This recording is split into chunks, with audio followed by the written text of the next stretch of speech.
Hi, and welcome to Coach's Corner, where systems matter and both personal and professional learning and development is beneficial for everyone and essential for some. As always, please like, subscribe, comment, share, and hit the notification bell. Let's get started. So as a shy man or woman, is it possible to have leadership and managerial skills? Yeah, so yes, but it may be a little bit more difficult. But we talk about basically the 7 hats. So I'll just mention a few of them. But there's the mentor hat, the leader hat, the manager hat, the supervisor hat, the keeper of the vision hat. You know, there's these hats, right? Yes. And so I like to liken it to this.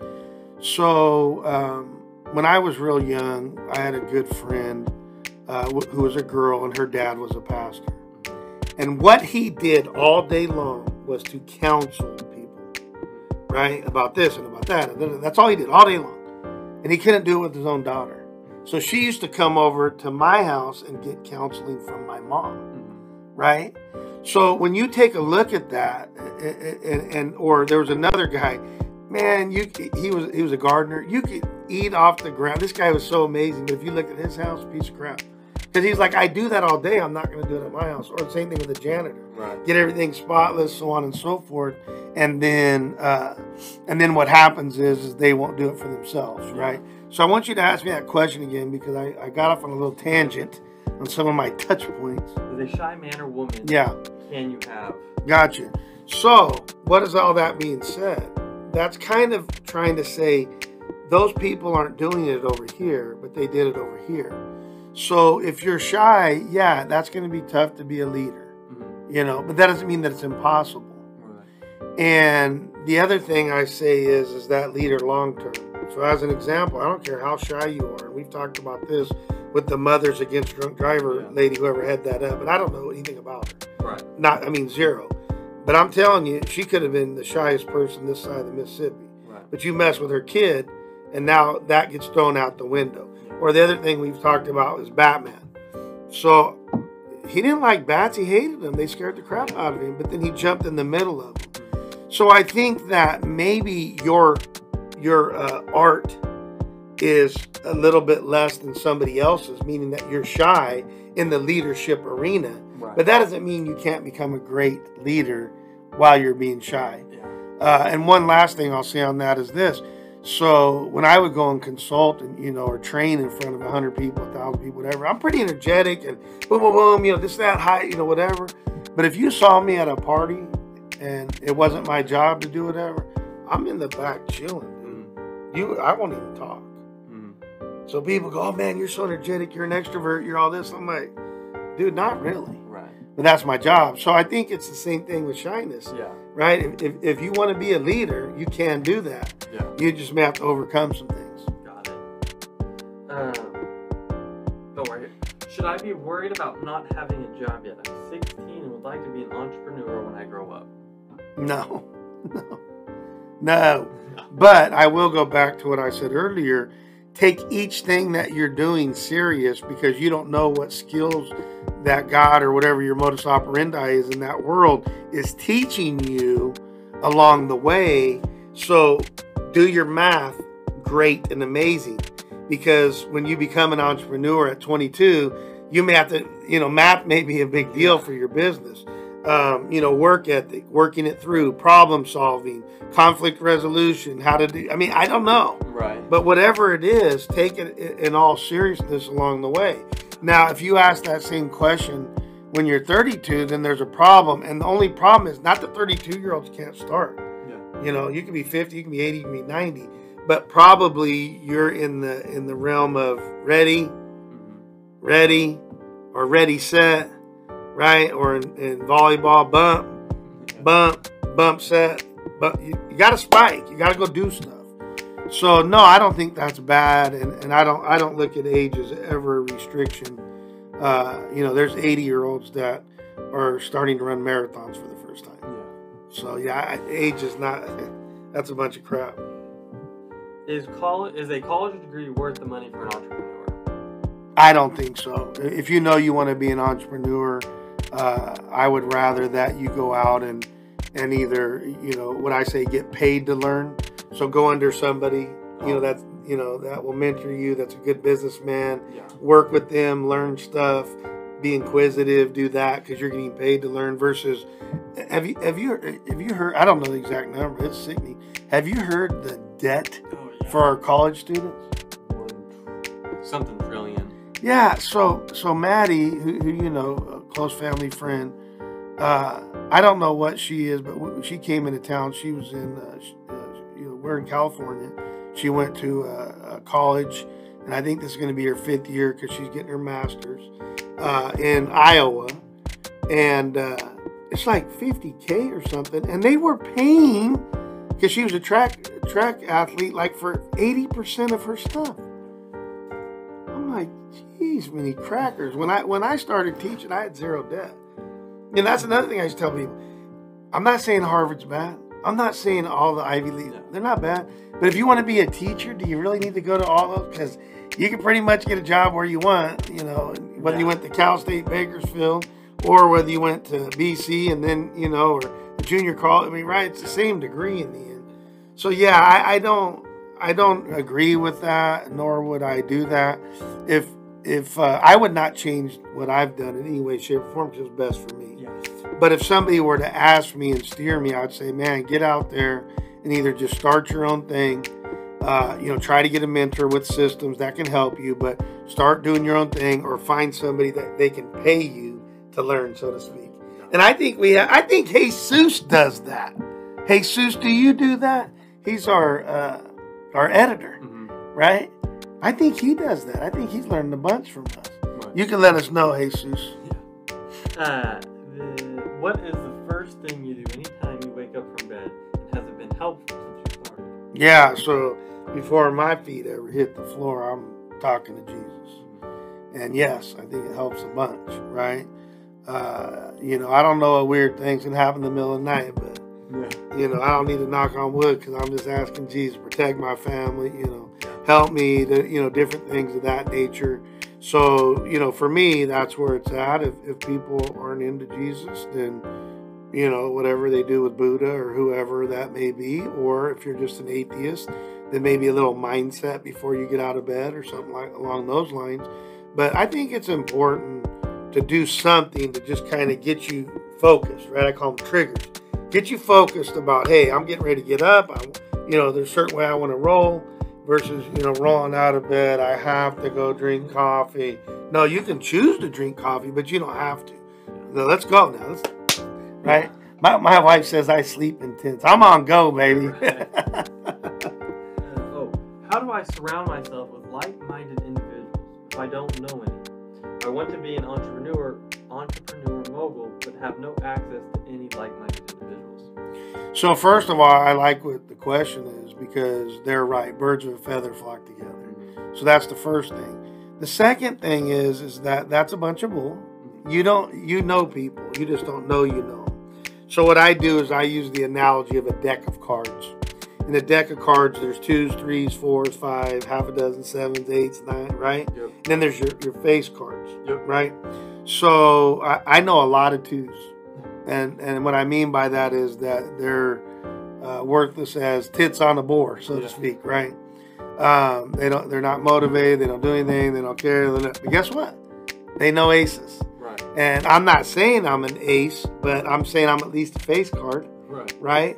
And so the guy that introduced me to the financial services business about 15 years ago, he was like a 2, but he knew some, right? So you may not directly know, but then I go back to the networking.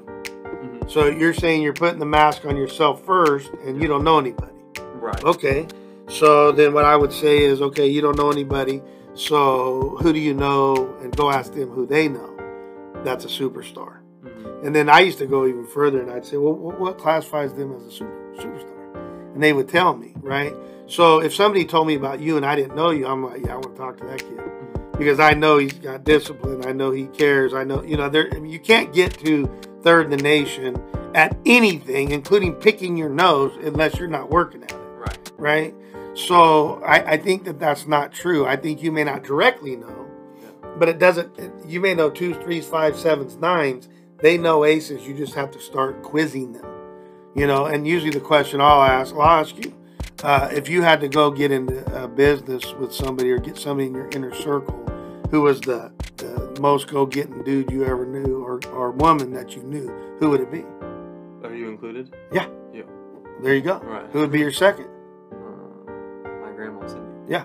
Right. Yeah. And you know, I'm not saying we're both aces, but you got a pretty good deck of cards coming out, right? You said you just got back winning all that blackjack and stuff. Yeah. Right? You would have been like, split. Yeah. Here's 2 aces, right? But you know what I'm saying? So you happen to personally know maybe a couple aces or at least a couple face cards. Yeah. But what if you didn't? Well, maybe you didn't know any. Maybe I'm a 4. You come ask me, I'm going to know an ace. Right. But you may have to ask the right questions for people to understand what you mean by it. Got it. Oh, here we are. Describe your ideal leader/entrepreneur that you would like to have work with. What behaviors do you observe? Well, it's very simple for me. I don't even care about the talent level. I care more about their motivation. Like, are they highly motivated? Yeah. But the main thing I look for is, number one, will you take ownership of any task or to do, whether it comes from me, the company, somebody else, or yourself? Number 2, will you be extremely thoughtful on how you would want that to come across, right? Number 3, will you go get it with all your might and all your vigor? So, you know who Janet Evans is? Yep. So, I don't know if she was I don't know how many gold medals she won, but I love what she says because she was a distance swimmer, right? Now, you know swimming just like I do. That's not easy. She said from the opening gun, or whatever they do, that noise or whatever, she would push with all of her might. She would swim with all her might. And this isn't like a sprint. With all her might. And she said, until I ran into the last, wall, so to speak. And then I basically collapsed. She probably took ownership. She was very thoughtful. And she just went for it. Right. Those are the types of leaders that I want. Yeah. Right? Because I can teach you some stuff if you're negligent as far as technique or technical stuff, around that. I can help you with systems and structures and different things like that. But what you can help people with the mindset, but you may not be able to all the way get them there. And I usually use I say we can help people to become from a toad to a super toad. Yeah. Or somebody said one time, can we be a horny toad? I'm like, okay, if you want to be a horny toad, right? But I can't take you from a toad to an eagle, but I can take a baby eaglet to a grown bald eagle. Right? So we can help everybody with mindset. Yeah. Now, if you don't have the talent or capacity to be that eaglet or eagle, well, there's nothing I can do about that. I can't help you with your genetics and DNA. Yeah. But I can help you with the rest of it. Got it. Yeah. Does a business degree become outdated after 5 years? Yeah, like 5 seconds. Right? I mean, I don't know because maybe, there's still companies that, well, I know there is, but I'll just say maybe, even though I know it's true, that, you need to have the business Harvard degree for law. Right? And, a lot of those guys, they're smarter than everybody else. Yeah. But a lot of them aren't. Right? Because you could be theory smart, not be able to be practically get it done. I know a lot of people that back in the day said, oh man, I know how to fight, and I got all these, I watch them fight, I'm like, dude, you just got your butt kicked, fool. Right? So I think that there's practicality behind it, but a business degree, or any kind of degree can help you. Yeah. But, I've told you a million times, I had a 5-year, degree with the credential, and I had the kid that come go, hey, F you. Yeah. And I'm looking at my, my book, and I'm like, I don't see where that's the result, Yeah. So to me, there's no better degree than actually getting out there and getting experience. What kind of entrepreneur/business jargon is used when pitching a startup? And should you focus on simplicity when presenting? Yeah, I don't know about the jargon because I make up my own stuff, right? Normalcy. Right. Yeah, normalcy, emotional persistence. I got problems, so I would not be good. Of course, I'm not trying to ever get anybody's investor money anyway, so I could care less. But I would not necessarily be good with typical jargon. Got it. So what I call branding, most people would not. I know for sure, because I've been ripped off before, when I first barely started in marketing. These idiots aren't marketing. They're stealing. They're thieves is what they are. So what I call marketing, and then what I call, advertising or sales. So I would not be a good one as far as like the specific jargon, right?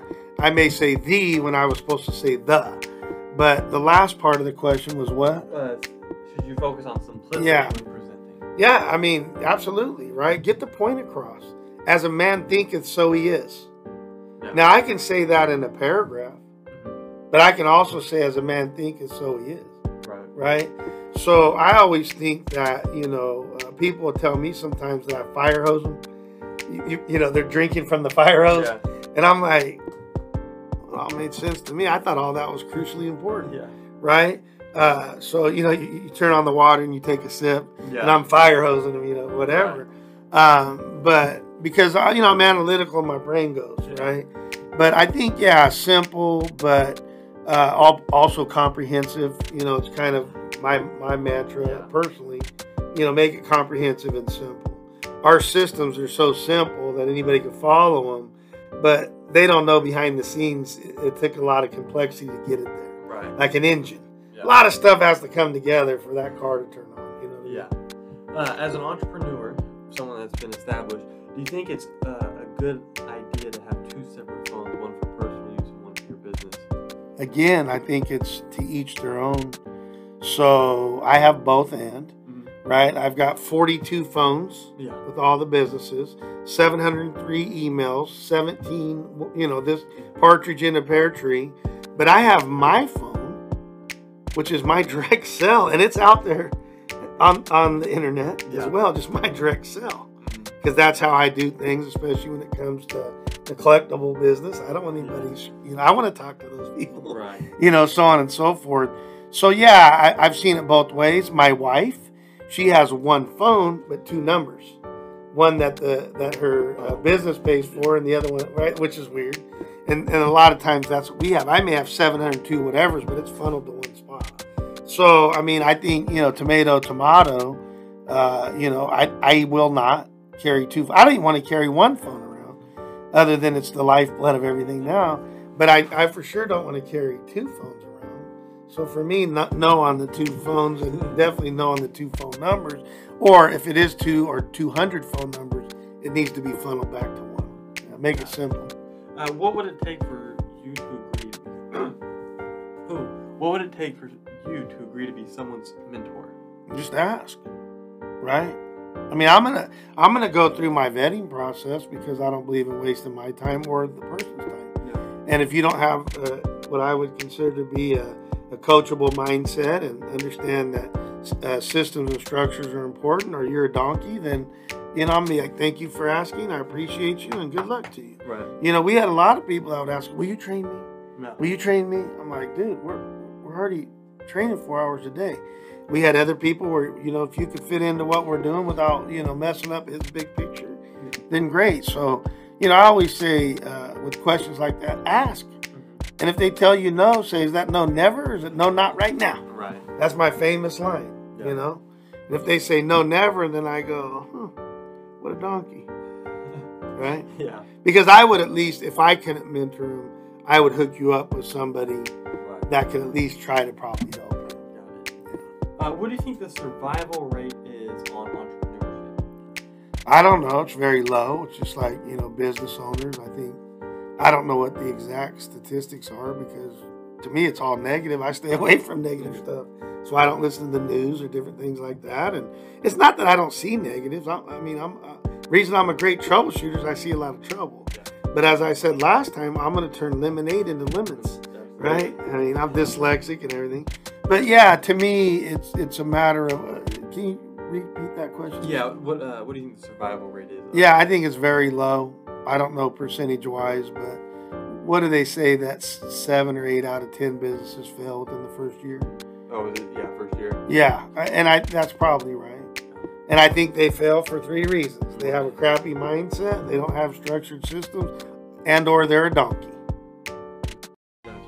If you need to contact Brett or Coach, please do so on his social media accounts, email, and or text. You can find that information in the description below. Again, please like, subscribe, comment, share, and hit the notification bell. Thanks, and we hope you enjoyed.